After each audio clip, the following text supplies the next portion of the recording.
here. So first, I need to take some. This is my recipe. Is butter, sugar, other sugar, buttermilk, milk, other milk, and a flour, and an egg also. And a water.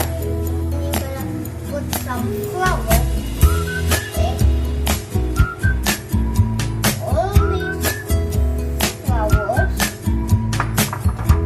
And after that, you're gonna use this. Put some right here. There you go. And put some this right here.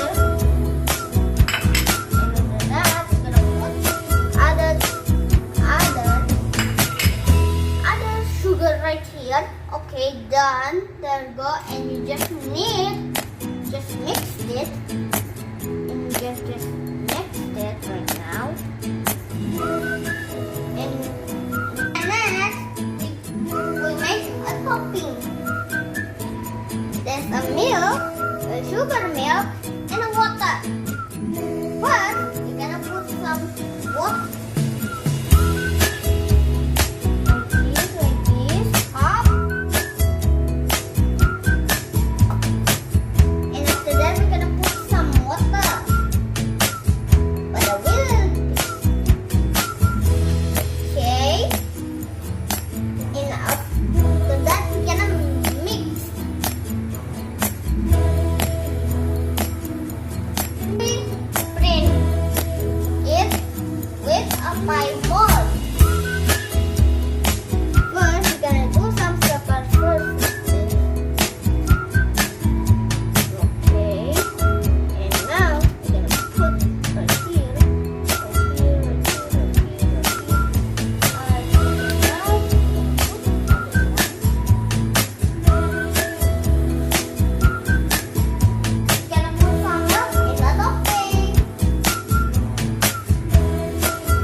Printing, we press with a fork and then pour the topping.